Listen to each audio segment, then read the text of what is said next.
Hello, this is Dr. Lori Benoit, and this is Lesson Plan Part 1. So if you did not yet watch the video and review the materials for the lesson plan and field lesson requirements, please go back and do that. You need to do that first. And then Lesson Plan Part 1 is actually where we are right now. So I'm going to go ahead and click on this folder and show you. You've got your rubric. We're actually going to cover the rubric in Part 2. And then today we're actually going to start with the template, the instructions and the template. Additionally, I want you to see that I have provided a variety of samples for you. These samples are actually considered effective lesson plans. They're not flawless. There are areas of each of them that could be improved a little bit, but I think it gives you a really good range of examples to show you how to approach different parts of the lesson plan. So let's go ahead and jump in. We're going to be looking at, this is our template. Notice that the template has instructions in it. Leave those instructions there. You can type directly into this template. And what we're going to do today is we're going to cover the first half of this, and I'm going to go over a little bit of it, and then I'm going to show you the sample. So at this point, you should have looked on Moodle, looked at the course calendar, figured out what the teaching window is to teach the field lesson.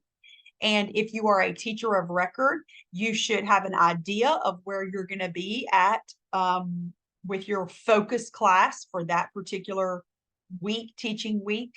And you are going to pull a lesson from your curriculum. And remember, if you don't have a curriculum, please reach out and let me know. I can help you. But you're going to pull a lesson that you think would really highlight and showcase some of your best instructional choices and decisions. And you're going to use this template to help you fully develop and plan that lesson. If you are a pre-service teacher and you're not yet working as a teacher in a teaching role, you will have a field placement mentor. You will be collaborating with that mentor, communicating that teaching window, those teaching window dates to that mentor, so that you can work with the mentor to select a good lesson to put into this template. I encourage both pre-service teachers and teachers of record to actually work with a mentor to help you plan this out. Remember, if you're a teacher of record and you do not have a mentor teacher, reach out to your administrator and ask for one. Say, hey, I really would like to work with an effective teacher in my content area or on my grade level, preferably content area, to help me plan out some of my lessons. This would give you somebody really great to talk this out with. If you are a pre-service teacher, you will have that field placement mentor that you can talk this out with. So you're going to go ahead and fill out the top portion right here. And then where it says a brief overview of the lesson, we want you to be thinking about what's the overall goal of the lesson and how will the activities connect to the larger goals of the content area. So the lesson that I pulled is actually an English lesson, and it's from 9th grade, the Odyssey. It's actually one of the best examples that I have, so that's why I pulled it for you. The other ones are very good as well, though, and you can see different ways to approach this.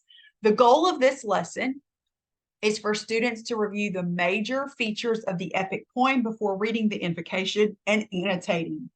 The vocabulary activity requires students to use resources like technology, paper dictionaries, and the mythological terms book to write in synonyms for unfamiliar words and to find explanations for Greek mythology terms. Also, the guiding questions will evoke their thoughts regarding the literary terms we have been discussing as they appear in the invocation. So we're briefly saying basically what's the goal and essentially what's the gist of what students are going to be doing in this lesson. The next part, as indicated by the template, is we want to go over previously taught standards. So we want to think about which prior foundational concepts can be linked to these new concepts. What knowledge do students already have that will help them meet the goals for this lesson? So if you're using a tier 1 curriculum, just look at your previous lessons or your previous units, and it's going to already have these standards. Or you could even go to, this is the link right here, Louisiana Believes, the standards link. You could go there and see what are some of the previous standards that students should know and be able to do before encountering this standard in the content. And so then you're going to get to the Louisiana state standards. What are the standards for this lesson? So what standards are aligned to the objectives and assessments of this lesson? This is the 4-square alignment, it's called, or 4-aspect alignment of lesson planning.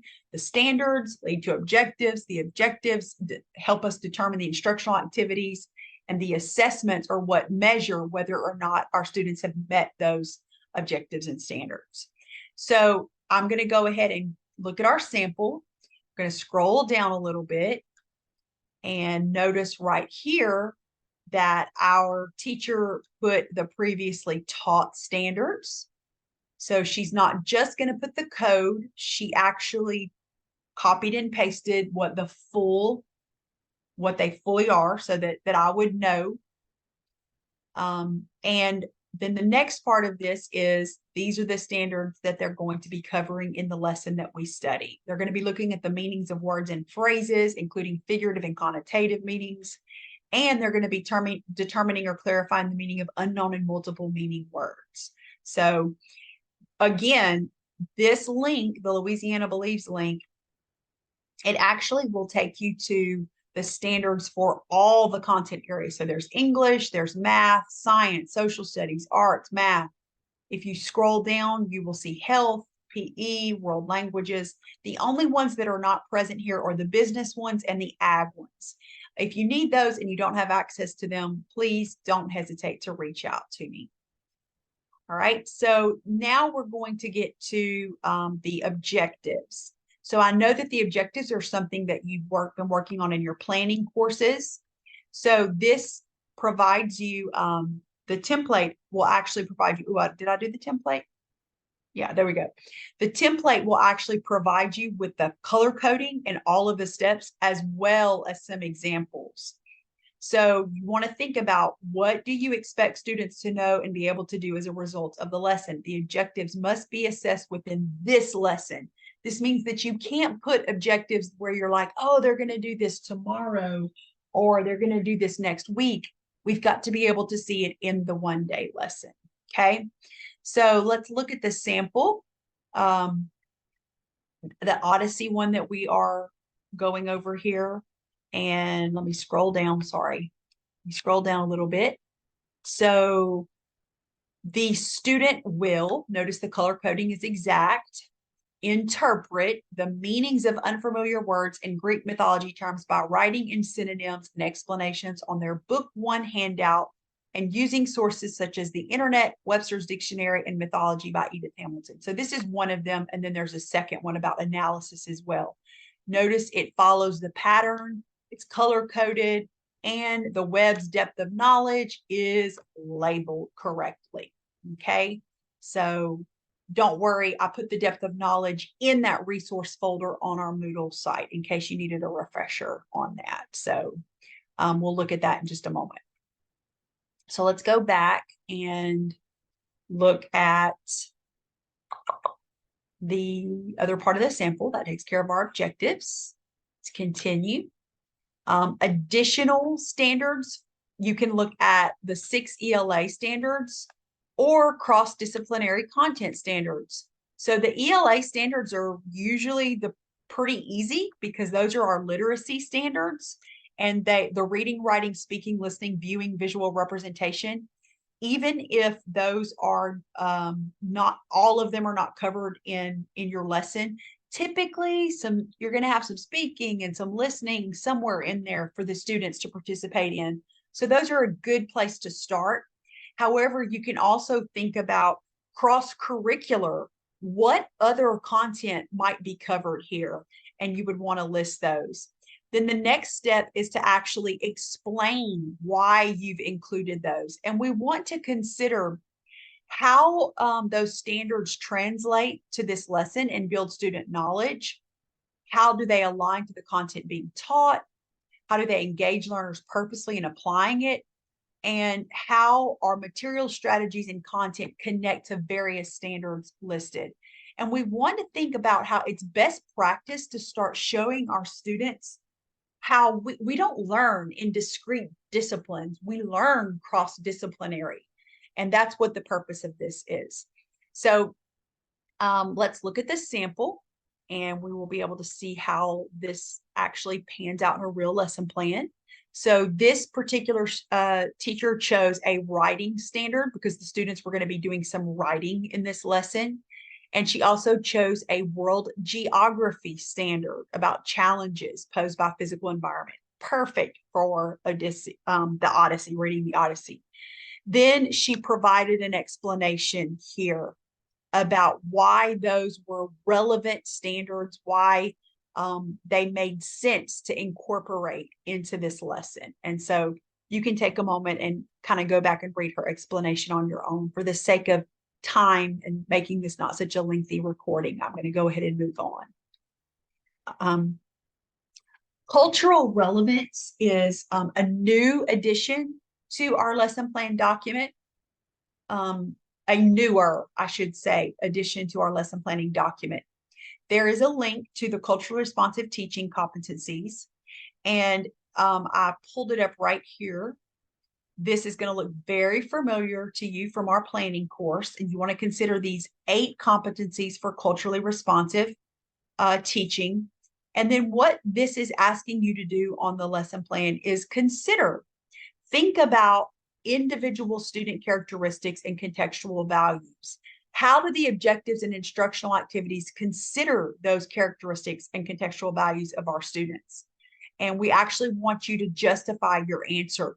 Consider their experiences, abilities, talents, prior learning, peer and social interactions, their languages, cultures, families, and community resources, and bring that to light here.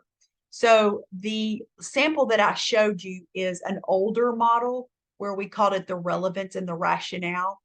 However, she actually covers a lot of that here, talking about those specific learner characteristics in both her relevance and her rationale statement here. She talked about the social interaction that she built into the lesson. As 9th graders, this is something that they probably would enjoy, an opportunity to discuss with their peers. And she also talked about the actual content of the lesson. The Odyssey itself being this concept of, is life more about reaching a destination or is it about the journey? And she felt that that was a good question that was representative of the values that were part of her students' community. So she discussed that there. The last part that we're going to talk about in part 1 is student misconceptions. For this part, we're asking you to think about areas of your lesson that your students could come with some misconceptions. Go ahead and identify those right off the bat and develop a plan here. How are you going to address them in your lesson? Right off the bat, how are you going to get rid of those? Or sometimes it's myth busting. So in this case, this particular teacher listed that one of the misconceptions is the actual readability. She was afraid that some of the terms and the names were going to be make the text unapproachable. So she had a plan of how she was going to do that with her students. She was using synonyms and some explanations. Another issue that she thought they may run into was the literary terms themselves. So before they jump into reading it, she had a PowerPoint slide where she quickly was going to review the main literary terms they were going to encounter in that lesson, just as a refresher for them. And then lastly, to make sure that they understood the expectations for the writing part, she was going to model how to actually write the first answer for them so that she could show them and lay the expectations and the groundwork for them. So the misconceptions portion is simply listing any misunderstandings or incorrect understandings they may have about processes and procedures, and making sure that we pre-teach to those misconceptions, that we are able to get rid of them before we ever even jump into the real content. So this takes care of lesson planning part 1. I encourage you to please look at the resources that I've included in the folder on Moodle. Again, you've got the lesson plan template there, and we also have the template and the instructions. And then, as I mentioned, lesson plan 2, I'm going to cover a little bit more, and I'm also going to review the rubric as well. Have a wonderful time working with your mentor, and or if you're a teacher of record, deciding on what lesson you want to teach and beginning to put it into this framework.